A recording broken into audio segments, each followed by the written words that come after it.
All right. Well, good afternoon, everyone. Thanks for logging on and welcome to our webinar today about the SANCO2 heat pump water heater, specifically the new Gen 5 version. My name is Taylor Grosvenor, and I'm the residential sales manager here at Small Planet Supply. For those of you who might be new to our company, Small Planet Supply is a North American company dedicated to the mission of creating both classic and modern high-performance buildings. In keeping with our mission, our company supplies and educates designers, homeowners, and builders in the use of energy-efficient building materials and mechanical systems. With 2 warehouse locations, a knowledgeable customer service team, and an online store open 24 hours a day, we can help you with your high-efficiency building project needs. Whatever your building future holds, we hope you'll plan it with the planet in mind. So today we have an exciting presentation lined up for you about the SANCO2 Heat Pump Water Heater Gen 5 Edition. Our main presenter is Eric Fenno. He is our sales technical teacher located in our Tumwater USA branch. Many of you have probably sat in on his webinars or seen him on the road riding or driving our Better Business Coach. So he will be doing our presentation. Some housekeeping tips. This presentation is being recorded. You will all receive a copy. It'll probably land in your inbox on Friday, November 1st. It will include a copy of this recording as well as a copy of the slide deck. We do have a Q&A section below where you can ask the questions. We will try and answer them during the presentation if there's time. And then we did allow time for kind of a hefty Q&A discussion at the end. If your question is just a little too specific or a little too in-depth, keep in mind we do offer complimentary consultations on our website that you can schedule with both our USA and our Canadian sales team. So with that, I'm going to turn this over to Eric. Hello. Just trying to make sure I can get my slide to advance here. There we go. All right. So we're going to talk a little bit about the differences between the Generation 4 and the Generation 5 today, but we're also going to go over kind of SANCO2 information in general. There is sort of an overarching scheme of how they work, and that still applies. So we're also just going to talk about some general purpose SANCO2 information, how they're a little bit different from other stuff on the market. They also there's a lot of buzz around them, and so they kind of suffer from this sort of mythical, sometimes reputation ascribed to them. So we're going to talk about the various use cases and also some of the non-use cases because they don't do everything, but we'll talk about what they can do. So if you're new to SANCO2s in general, or maybe just looking at heat pump water heaters in general, the SANCO2 is a split system, which is different from just about every other unit on the market right now. Normally, we would have what we'd call a unitary system, where the heat pump, the device that's actually heating the water, would be built into your tank. It would be inside of your conditioned space, and you would either be feeding it and exhausting it via ducts from outside to and from. Sometimes folks will feed them with interior air and duct that outside, or sometimes they'll just leave them alone. They can be a little bit noisy, and that will make your house a little bit cold. Overall, it's still a net gain in terms of your efficiency, but it's something that's not great. The SANCO2 is being split, has a heat pump that is normally located outside of your conditioned envelope. And so you don't have to worry about putting holes in your walls to duct them. You don't have to worry about noise. You don't have to worry about them making your house cold. And the operating temperatures of the SANCO are very different as well. Unitary systems, the reason you would feed them with your inside air is because generally speaking, they'll only work down to about 40 degrees. And in North America, we spend pretty long stretches of time where the ambient temperatures are 40 degrees or lower. The Sanko 2 is going to operate down to -25, which is about -31 Celsius if you're joining us from Canada, and up to about 114 Fahrenheit, which is about 45, 45 and a half Celsius. Um, that's really a big deal. That's what allows them to be outside, and that's what allows them to be so useful in the North American climate. That's been a really cumbersome limitation for heat pump water heaters in general. Um, so we don't have problems with noise. We don't have problems with them making your house cold, and we don't have problems with our ambient temperatures as far as operation goes. Um, the SANCO 2 is also unique in that it uses CO2, carbon dioxide, for the refrigeration cycle. There's a property of CO2 called supercriticality. So there's this weird point in their phase change where it gets some neat properties. That's its own conversation. I just like it. It's just a cool word. Um, but for our purposes, the thing to know is that CO2 is actually not, you always hear greenhouse gases, carbon dioxide, but relative to the other refrigerants out there, we have a way lower global warming potential. There's kind of a scale metric that they use to describe how much something is going to contribute to global warming. And it's based on carbon dioxide. Carbon dioxide has a GWP of 1 relative to in the hundreds or even thousands for some other refrigerants. Um, so environmentally, it's a lot nicer. We get that CO2 out of, I believe it's medical, sort of a byproduct of some medical gas production. Um, and it's also not toxic. If you did ever have a leak, which you really shouldn't, unless you hit it with something, there's not a great way for it to leak. Um, but there's not a local environmental concern or a local health concern either. It's about a pound of CO2. Um, they have a lot of names. You hear Sandin a lot. So this is just something that I like to clarify. Sandin, Sandin CO2, Sand CO2. They are all the same thing. Sometimes you even see one with an old Sandin sticker on it. They did have the Sandin branding for a long time. It's kind of like Band-Aid. It's just a name that stuck with them. If you hear somebody talking about a Sandin, it's a Sanko 2. There's only one heat pump, so we don't have different sizes of heat pump. It's just the one. We do have different sizes of storage, and that's what we're going to size for demand. That heat source is going to remain constant. The tanks are on the larger end. For a water heater, the heat pump works really efficiently, and we like to pair that with efficient storage. So we've got a 43 gallon, an 83 gallon, and 119 gallon for our residential stuff, which is most of what I'm going to be talking about today. That's most of what I do. Larger commercial tanks are available, but they're not cost effective for residential projects. Typically, you would end up either having multiple of these residential tanks or something to that end. Um, Operating noise is a question I get all the time. I mentioned that we don't have noise concerns because it's not inside. We also don't have noise concerns with it outside. So the specification is 37 decibels, which is about as loud as the average person whispers. And that is in dBA, which if you're not an audio nerd, is weighting for frequencies that people can hear. So, maybe your dog thinks it's louder, but your neighbors aren't going to be mad at you. They're super quiet.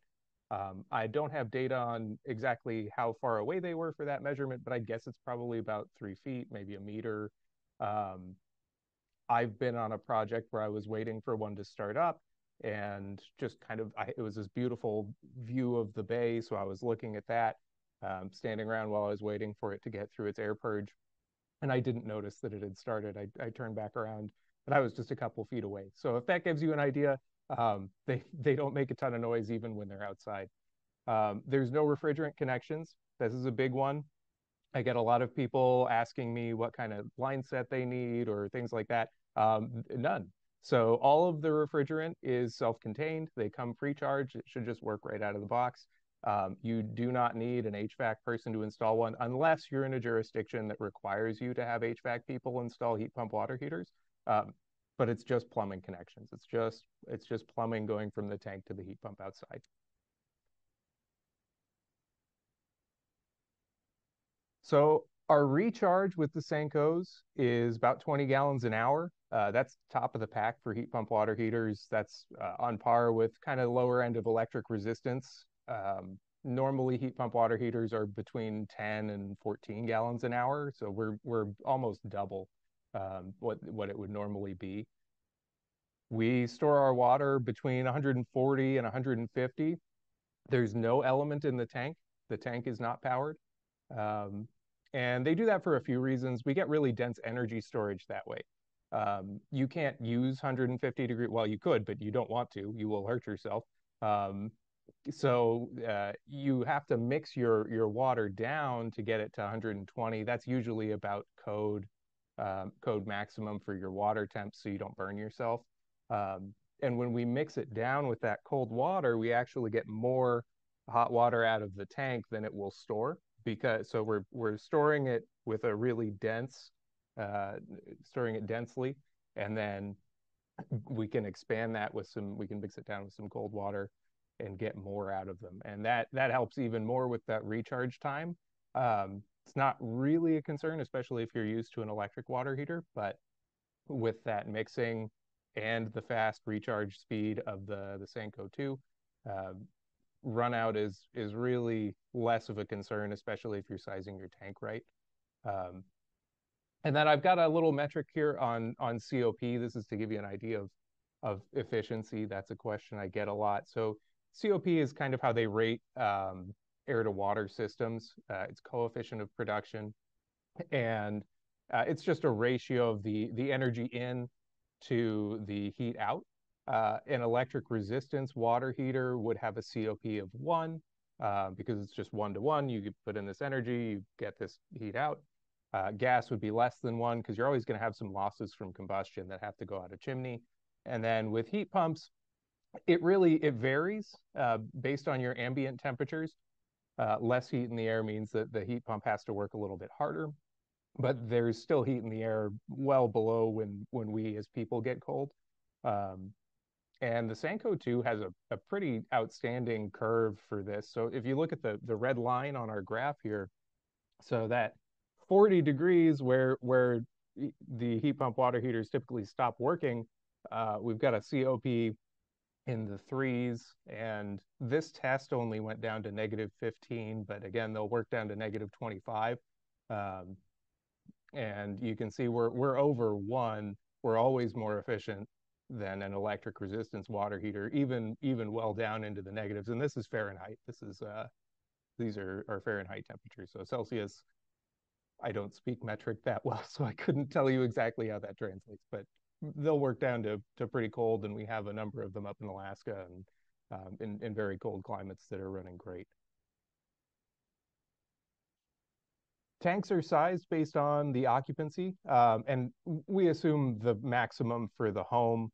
So, your case might be 2 people in a 4-bedroom house. We would still usually recommend something like, whatever the maximum occupancy of that house would be, because eventually you're going to sell the house, and that person's probably going to want enough hot water for their 5 kids and their 2 dogs or whatever is coming next. Um, Generally, we see the 43 as being sufficient for most stuff. That's not the one that goes the most. It's usually the 83, but I'll recommend a 43 for most projects. I would say that's good for up to 4 people. Um, and there's not a problem going up to the 83, just if that's your preference. But if you have some space requirements, or maybe you just don't want something that's bigger than you need, 43 is good for most people. Over that 4 person, we'd probably recommend an 83. And the 119 tank uh, generally is for projects that are going to do space heating or that are really, really large. Um, you can also see what I've got here and listed as FHR. That's your first hour rating. So you can see how the output of the tank, when we mix that cold water in, how it expands. So if you just opened up your hot tap all the way, you get about 69 gallons out of the 43-gallon tank. You get about 120, 121 out of that 83-gallon, and then 134 out of the 119-gallon tank. Um, so Warranties are different as well. The 43 and the 83 gallon tanks are stainless.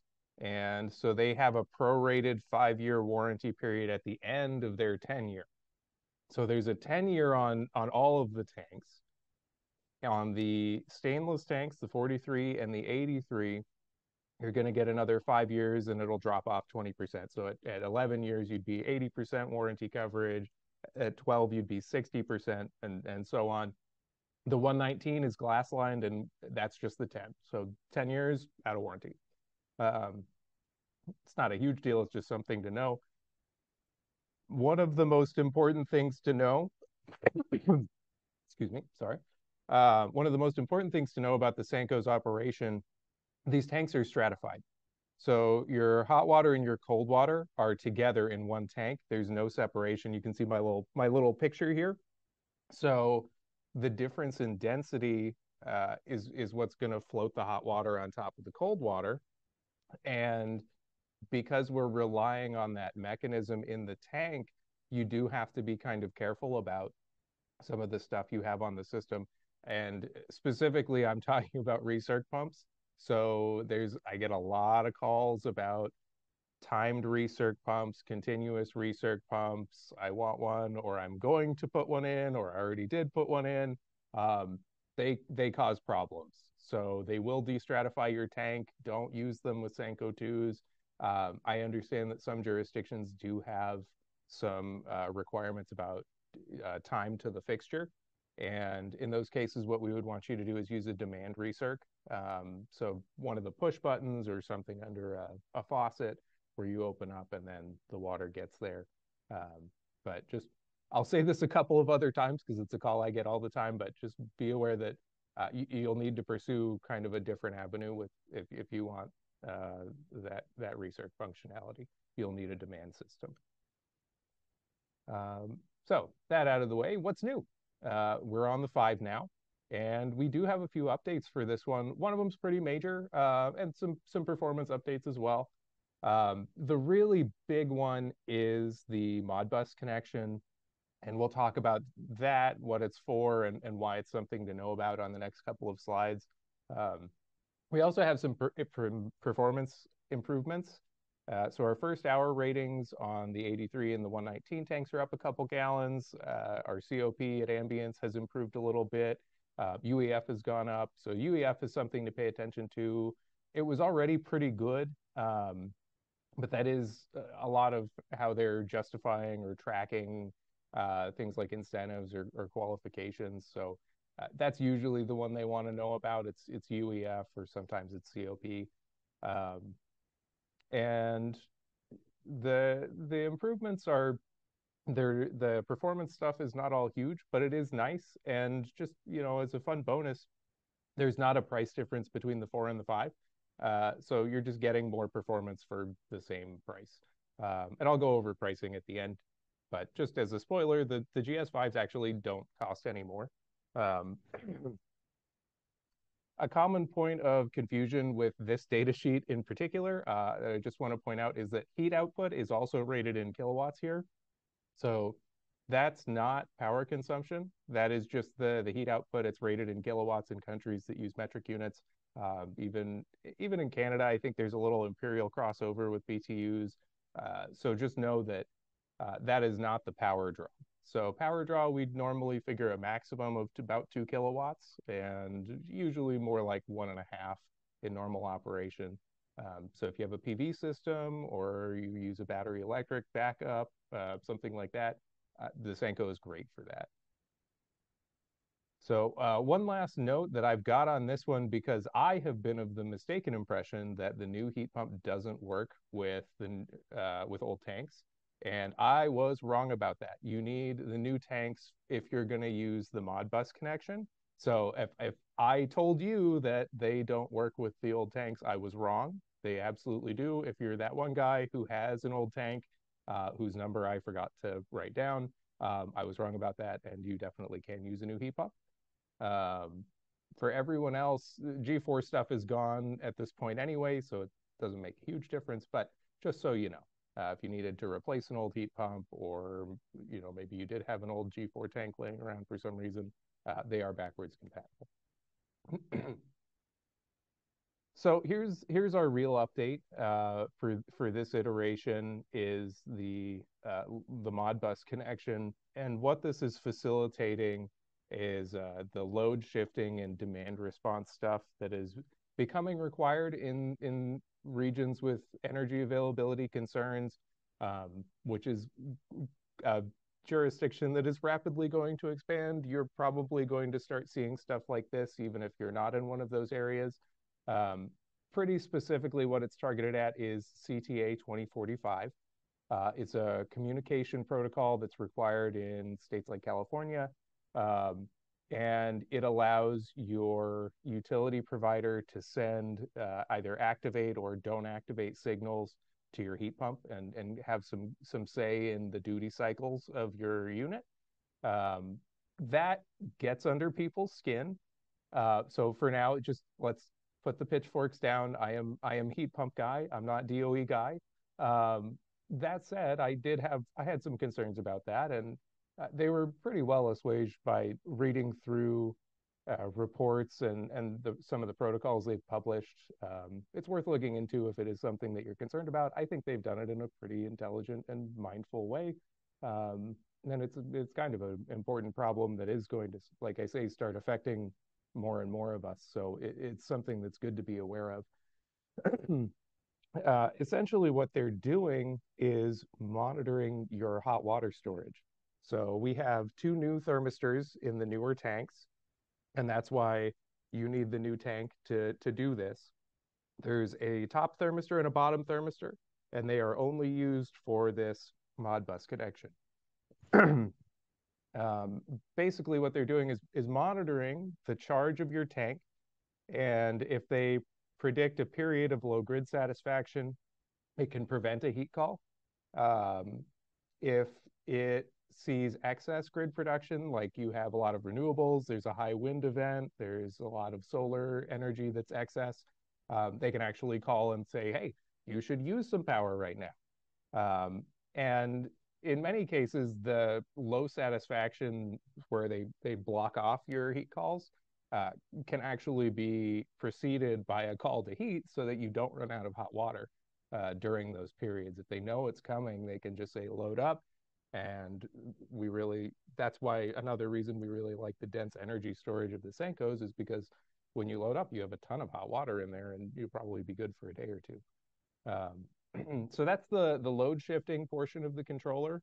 That load shifting and the demand response portion is basically describing the utility provider's ability to respond to demand by telling your controller or telling your unit to do or not do what it's doing. So I just mentioned that because sometimes you hear load shifting, you hear demand response, um, and kind of wonder what that could mean. Ultimately, it's something that's already in effect, probably will be in effect in your area eventually. Regardless of how you feel about it, it's important to have the capability to work with it, and that's why the GS5 has kind of updated to be compatible with those programs. I don't have a ton of specifics on the controller that we're going to use for it at the moment. We're still waiting. They're still in production, so I'm still waiting on documentation. Check back with me a little bit later in the year, and I should know a little bit more about that and specifically how those are going to work.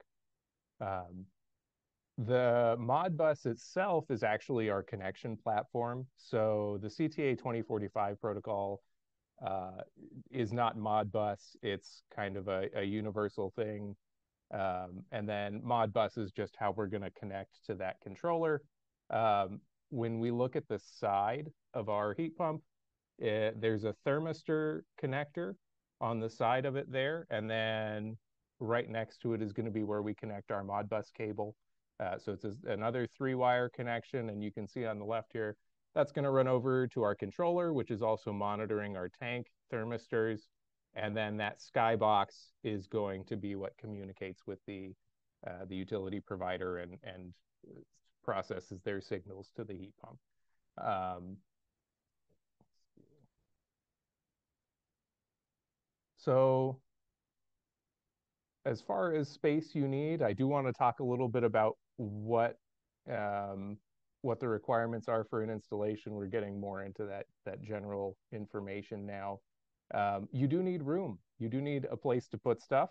The heat pump doesn't require a ton of space. They're pretty flexible. You can see we've got an image of one behind a little knee wall here. Um, but basically, you just need enough room for airflow and for service around the heat pump. Um, and then on the right, you can see one that's up on blocks here. And that is because there's a an air bleed valve underneath it that you need to have access to. Trust me, you can't get your hand under there if it's not up on blocks. So it is really important to have them up on something. They also show a drain elbow in that picture, which is an option. It is an accessory. It doesn't come with them. Um, but if you need one, we can get one for you. Installation requirements are pretty simple. The heat pump, like I said, should just work out of the box once you have it connected and the air bled from the system. This isn't an install training, so we're not going to get too far into the weeds. But these are some common questions that I get. So I figured we'd go over this stuff. You can see on the right we have our dimensions for the tanks. You do also need space for the tank. This is a weirdly frequent problem where folks don't have enough room for a water heater. You know, maybe you're going from a tankless. The tanks do take room. They're about 2 feet in diameter. Um, so you need to make sure that you have a place to put it. And they do need to be installed by a licensed contractor. So, you know, if you're a DIY person, you are kind of taking your warranty into your own hands. So just a heads up, that is a requirement in the install manual. You can have a pretty large distance between your heat pump and your tank. So if you're looking at it and you have some spatial challenges, or you just don't have flat ground next to your house or something like that, and you don't want to hang it on the wall, you can go up to 66 feet, just flat horizontal distance, and you can have up to 22 feet of vertical separation. Um, so you can put it pretty far away from your tank, or maybe you want your tank in the center of your house or something like that. Um, this is your daily reminder that can and should are not the same thing. It is always best to put your heat pump as close to your tank as you possibly can, while allowing reasonable space for your airflow and everything. Um, we already talked about the noise. There's not a lot of concerns there. Sanco does specify, hey, maybe don't put it under your bedroom window, but there's not really a concern about having it close to your house anyway. Uh, so you do need to mix down your water. And that's a good thing. We get a lot of extra capacity out of them because of that. But also, if you've ever lived in a house that does not have a mixing valve and has a high temp system, and I have, I can tell you, 150 is not a fun thing to where you're waiting for hot water to come out of your tap and then you feel it and it burns you. So it is very important we supply them with your unit. Make sure that you use them. You do have to calibrate them a little bit. It's manual, but you only have to do it once. And then once it's set, it's set. But that comes with the system, at least through us. So just make sure you're using that, because that is not a fun experience. Um, TPRs are something I do want to talk about a little bit. You need one probably by law. I think generally they're recommended. Because we're kind of high temp, I do get calls about these going off from people from time to time. So there can be a little bit more pressure than folks are used to. A lot of the time, that TPR is just something that sits there and it never does anything, and everybody wonders what this valve is. Um, it comes pre-installed on your tank. Don't take it off. Um, it is there to stop your tank from having too much pressure built up in it. Um, Not everybody has theirs go off. I would say it's kind of a minority of people have theirs go off, but I do get calls about them going off. So I would recommend that you plumb that down towards the ground, so that if it goes off, it doesn't hit anybody, and have some place for that water to go. Especially if you look at your water heater as often as I do, it can be there for a while before anybody notices, and so it's good to have like a pan under it, or just have it somewhere that has a drain. Um, like I mentioned, you do need to have the pump up on some blocks just because there's an air bleed under there. Um, You need 230 power. That's a question I get a lot. It's also a cause of a lot of issues that I see. Foreshadowing, I'll tell you about that later. But if you try to start your heat pump up and it doesn't work, it's because you have a power problem. So 230 volts, 15 amps, one phase, pretty normal for stuff like this. So a new requirement for the G5, and one that I am happy to communicate to you, you do now need freeze protection. If you're in an area that has a design temp of 27 degrees or lower, 27 Fahrenheit, then you would need heat trace tape. And that can be powered off the bus on the back of the unit. Because we don't run antifreeze, it's potable water going from your heat pump to your tank. You need something to stop it from freezing up. And so the heat trace tape is good for that. Shut-off valves are also good for that if you wanted to. It's not something that's mandatory, but it is kind of a nice detail if you're in a really cold area and you lose power a lot. So your pipe diameter to the heat pump is pretty important. It's half inch. There are 3/4 connections at the tank. That's if you use two heat pumps, then you would join those two half-inch lines in a 3/4 line and run them back. But for just about everybody, you only have one heat pump, and so you just want to adapt to the half-inch at the tank and then run out to the heat pump. PEX is fine. Copper is fine. Don't use PVC. PVC does not deal with the water temps very well, and it can get brittle. And so that's a lot of really specific technical information. Don't worry about it too much. I'm not trying to overwhelm you. It really all boils down to you need power, you need a place to put stuff, and you need the conditions that just about every other water heater also needs. And then this is all kind of trying to cover questions that people tend to ask me. So this is the fabled combi system, and we can still do this with the 5. The 5 is actually a little bit better at it than the older ones were. I've got heat data from an older one here, but again, because we've always had these incremental improvements, gets a little better each time. This works really well in situations where it works well. There is some confusion about what those situations are. And so the thing to know is that basically we're tricking a domestic water heater into doing some heating. And so there are some weird requirements around it because we have to keep the domestic water heater happy. The big one here is that tank stratification. And the heat pump wants to lift 100 degrees Fahrenheit. So the colder you can get your water to come back and not destratify your tank, the better heat delivery you're going to get because the unit's not going to have to adjust its speed. It's not going to have to adjust its duty cycle. There's a pretty hard limit on that, around 100 degrees Fahrenheit. So what we need for a successful combi system are really low return water temperatures, ideally around 80. It's okay up to about 90. Over that, they really don't work great. And then we also need to make sure that that's going to satisfy the heat load because they are relatively low capacity. We're looking 8,000 BTUs an hour to about 12,000 BTUs an hour realistically. And the short version of that is basically what you need for one of these to work is a very efficient structure. First of all, you need to make sure that your heat load's going to be met by that if you're going to use it for primary. If you're just using it for some supplemental comfort heat, then that's not a concern, and they work great. Great little bathroom heater. They work best with radiant floors because radiant floors tend to have pretty low water temp requirements, and you can suck up a ton of heat into the concrete, radiant slabs specifically. They don't work great with stuff like fin tube. They really don't work with staple up. So just wanting to communicate that there are a couple of limitations to that. There's sort of a fabled, we can do everything with one system, and you just have to meet those requirements. You can see our chart here.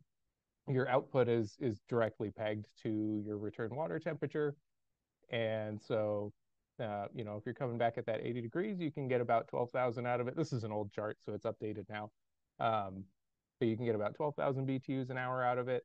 If you're coming back hotter than that, then that drops off pretty dramatically. You also can't do these in a domestic hot water only, or sorry, you can't leave these alone.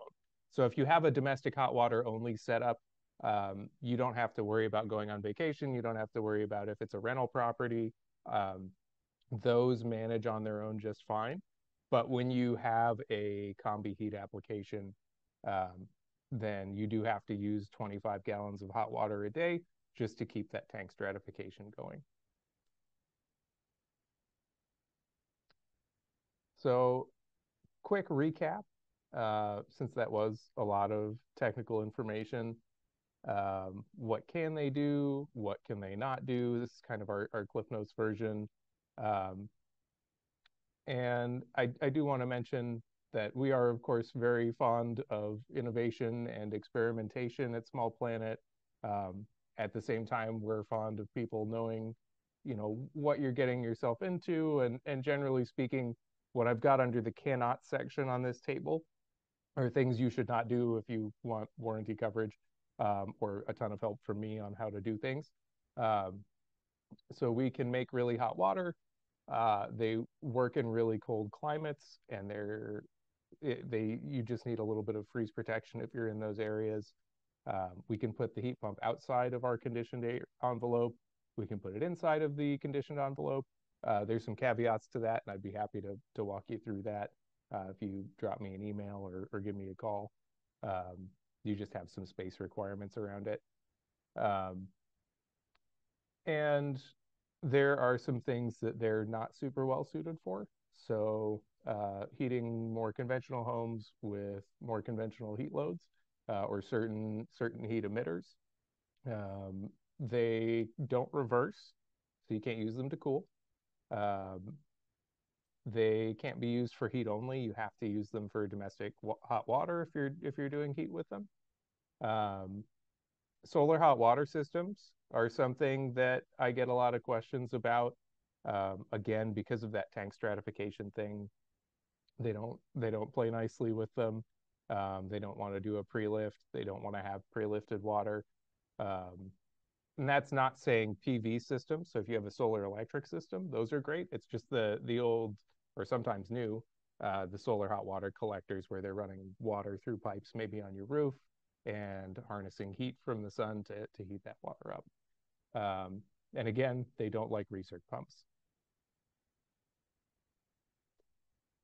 So I don't want to seem like I'm just talking about issues, because they work really well out of the box. Um, there's just a few things to avoid. And I already mentioned these. They're not super common. You probably won't run into it. Um, but the this if you avoid these things, if you take care of these four things, you'll have a nice, easy, happy life with your water heater. Power is number one. I know your electrician's great. 230, generally speaking, if you have a mystery problem when you first start up, it's a power issue. Disconnect boxes have fuses in them. And so generally, one of those fuses is dead. Um, it's the first thing to check. That can happen just when you first are setting them up.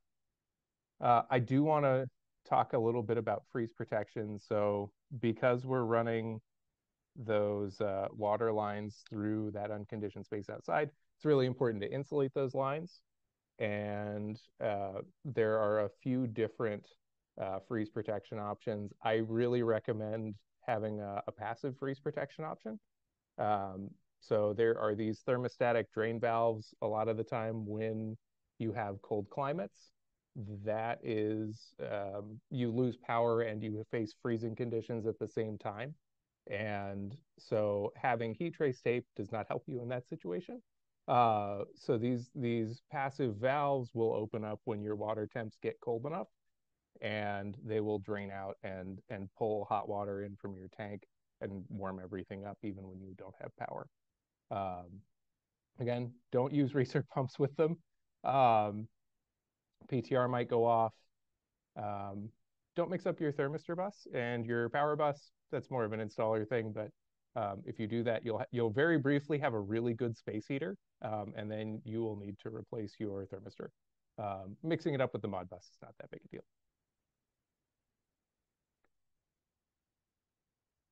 So pricing, this is the juicy one, and I'm sure we have some questions about this already. This does not include tax or shipping, or rebates or freeze protection stuff.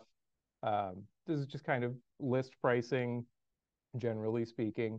In the US, you are somewhere on the order of 6,000 to about 7,500, depending on your tank size. In Canada, you're going to be 8,200 to about 10,000. That's Canadian dollars. Again, not including any of the other stuff, tax, any possible incentives. It's just list price. Um, it's a question we get a ton, and so hopefully that helps with your ballparks if you're trying to budget for stuff or you're just wondering about it. There are a lot of local incentives that we don't track. There are so many providers, so many programs. Your best bet really is to talk with your providers directly, your utility providers, and see what they've got available, because a lot of the times they have all kinds of weird programs, some money that they've gotten that nobody's taken advantage of. You can get some really nice incentives, just from these little programs that people don't know about. So it is definitely worth calling up your utility provider and asking them what they've got available. Um, in the regions that look at NEA, their approved equipment list, the SANCO2 is a tier two split system. Um, I'm not sure if the 5 is on there yet. Um, there are some other federal incentives and tax credits that maybe you qualify for. In the interest of not getting sued, I'm not going to tell you anything about that. I'm going to lean on your tax professional. You should talk to them and see how they think about those incentives, but we would probably qualify for them. And I have tried to leave lots of time for questions, because a lot of the time there are a lot of questions regarding the SANCO2s. Um, so I will open it up for our Q&A now. Awesome. Thank you, Eric. Yeah, we've got a stack of them to work through. Let's start at the top. This one was just, I thought, a good one to discuss, just because we have such a big audience with probably a varying understanding of water heating today. So FHR, first hour rating, can you just kind of lay it out for us in layman terms? What does that mean? Yeah, definitely. So first hour rating is basically if you open up your hot tap and you just let your hot water run until your tank is empty, that's going to be the first hour rating. So in that first hour of just open tap, it will deliver, X amount of hot water. And so uh, mostly I listed that because it's kind of the most convenient way to say we can mix down from um, when we mix down, we go from that 43-gallon tank to actually delivering 69 gallons of hot water, or whatever it is for that tank. So hopefully that helps. All right. And sounds like you may not know yet, but does the controller, the new controller, have any increased user settings, like more than a single block out than the Gen 4 had? That is a really good question, and it is something that I don't know yet. Modbus was actually a standard for PLCs if you're an automation person, so that's logic controllers. And I would think it would be really cool if they had some sort of maybe automation interface or something like that you did have a little bit more control. But I don't know yet. So I'm going to have to get back to you on that one. All right. And then in terms of installing your heat pump for a residential setting, is there any recommendations on picking a location, like the side of the house? Is the south side the best? Yeah. The south side, if you're in the northern hemisphere, which we all are, that's usually the side of your house that's going to have the most sun exposure and so the most available heat. Um, so that is a really nice place to have them. It's not critical if you can't put it there, but that is generally kind of the best place to put them. All right. And then does the heat trace or can the heat trace wrap around the monoblock to protect it? Is there a good way to supply it from its own circuit so that it can be supported by a protected power system battery that doesn't serve the warm or doesn't serve the water heater? So the heat trace that we supply is it's hardwired and it's made to go to the bus on the back. So when you look at the back of the heat pump, when you look at the power bus, there's 5 terminals. And so 3 of them are your L1, L2, and your ground. So that's your power for the heat pump. The other 2 are for the heat trace tape, just to be powered off the back of the heat pump. That said, heat trace is as long as it's self-regulating, and I think it's 6 to 8 watts per foot is the rating that we work with. Um, if you have heat trace tape that meets those requirements and you have a battery system that you'd like to power that, then yeah, it'll totally work with that. Really, all we're looking at is just keeping those water lines from freezing. So there's a lot of ways to skin that cat. The self-regulating stuff that we carry is just the stuff that the manufacturer likes. Okay. And I'm kind of jumping to specific product questions first, if you guys notice what I'm doing. I'm going to lump these two together, but they go to kind of your combi topic. High heat packs, question mark, and can you use a buffer tank to do the return on a hydronic system? Yes, high heat packs. It needs to be rated for that 150. And then buffer tank on a hydronic system, that's not something I run into a ton. That's a good question. I don't see why it wouldn't work.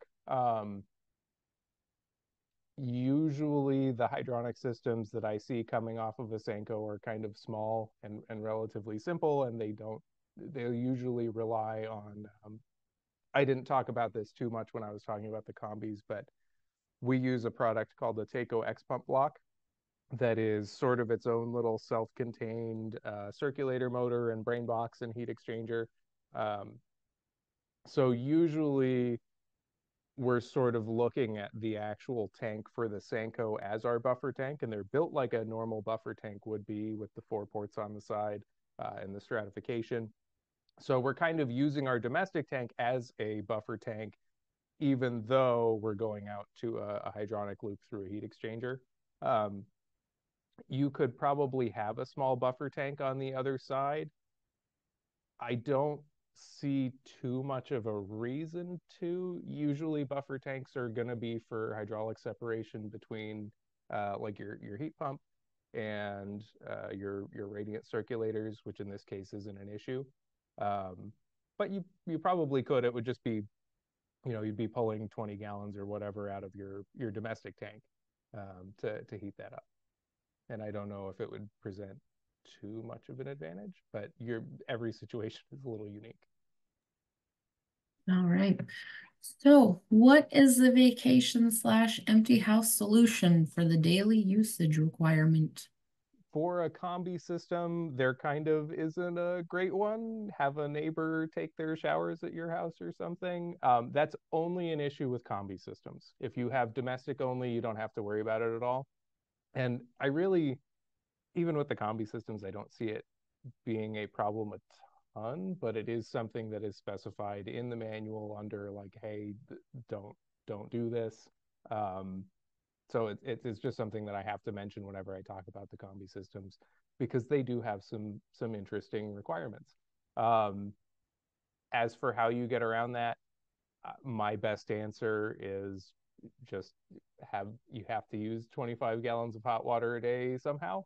Um, and I'm not sure how you would do that if the structure isn't continuously occupied or there's nobody around to run your hot water.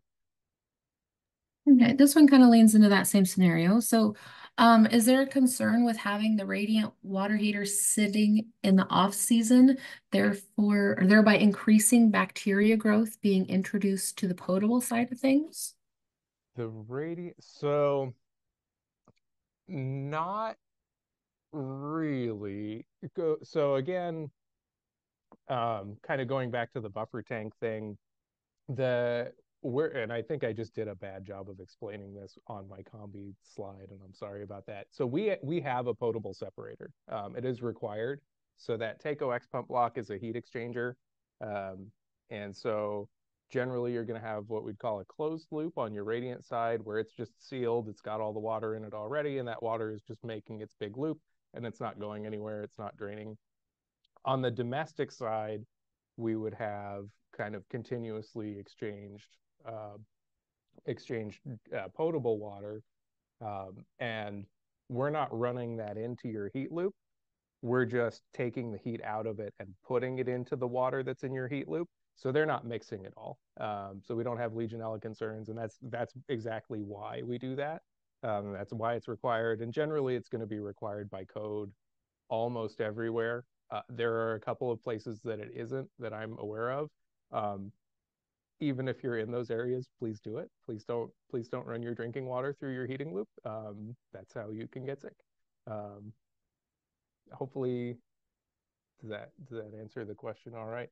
Um, so as long as you're drinking your water, and even if you're not, um, right, if you're not continuously occupying, um, that domestic tank is still going to be getting heated, and it's still going to be cycling, and it's going to get hot enough to kill Legionella and stuff like that.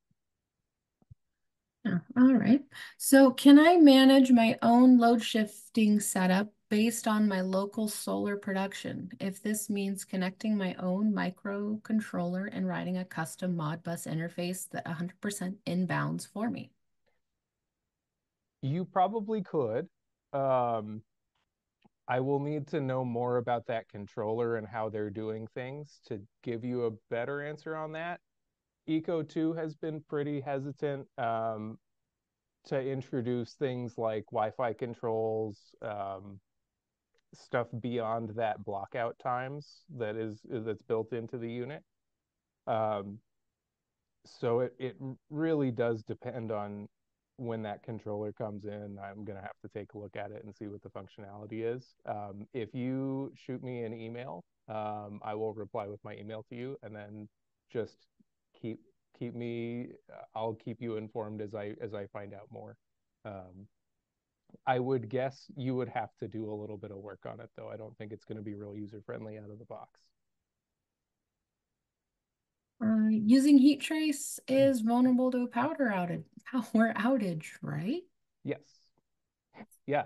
So that's why I cannot recommend those drain valves enough. If you don't have backup heat, that's usually when we see uh, kind of a call about water pumps going out, and that's what's going to happen. So if it freezes, it's not going to destroy the whole unit. It's not going to be anything real big and terrible. It's going to freeze at the water pump. That's where they're designed to freeze. And they're not even all that expensive as specialized mechanical equipment parts go. It's just annoying. And so um, those drain valves really prevent that from happening because those big freezes are also knocking out power a lot of the time. And if you don't have any backup power, you can be vulnerable to that.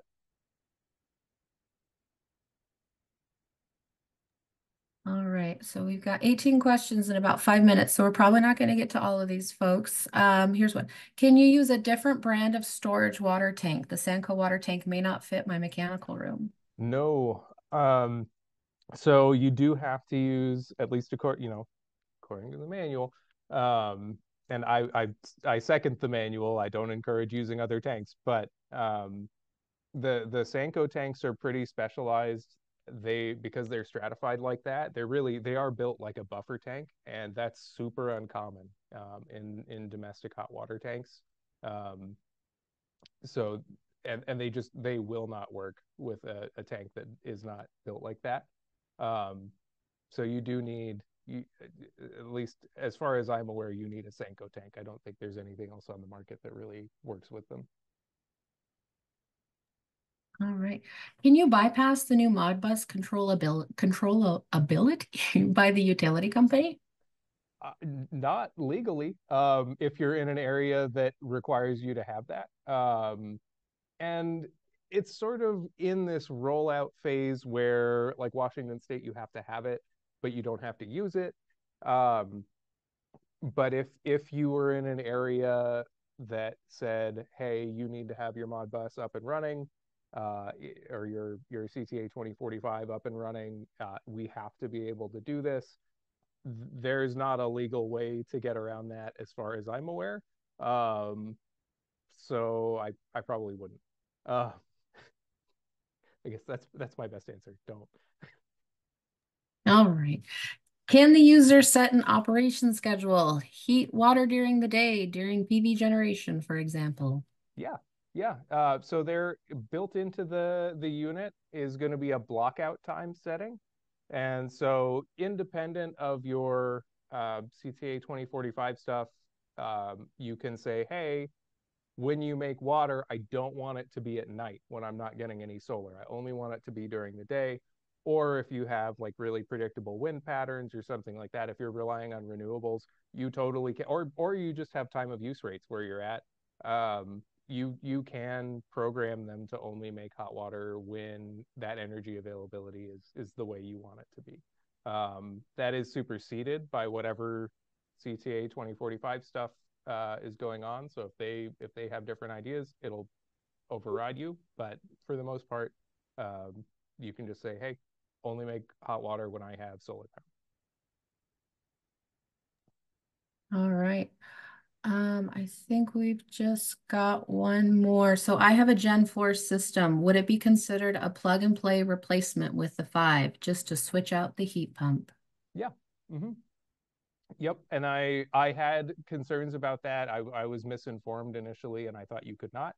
You definitely can. The difference is going to be that you can't use that Modbus. So you need the two extra thermistors from the new tank. If that's not a problem where you live, then you just switch them out. All right, thank you. Sorry, folks, we have so many more questions. We will download this whole Q&A section, and we will get back to you, USA folks, with our sales team on the USA side, and Canada with our Canada folks. And then on our next slide, we will also have our contact information. And just based on a kind of a little group of off-grid questions we still have lingering, sounds like that might be a great topic for a 2025 webinar. And maybe someone from this crowd will be a good person to be a customer presentation co-host with us. So yeah, Eric, if you want to go to that next final slide. Ooh, if I can find my button here. There All you go. right, thank you. Okay, so thank you, everyone. And thank you, Eric, for your presentation, your knowledge. And thank you for everyone for logging on today and your great questions. As a reminder, this recording and the slide deck will be sending out to you late next week. Our sales team contact information is here on this slide here on the left-hand side. So email and phone number, and then a reminder that you can schedule consultations with our sales team online. We do those 5 days a week in the morning. And then coming up in November, we have another double feature, and both of these webinars feature AIA credit. So we have air tightness and moisture management with SIGA, and that's on Thursday, November 14th at 12 p.m. And then on Thursday, November 21st, with Eric again, we have HRV and ERV basics. This is an introductory level course with Eric. So thank you again, everyone, for logging on. We hope to see you again next month, and hope to see you in our email inbox or give us a call for quotes and questions. Have a great day.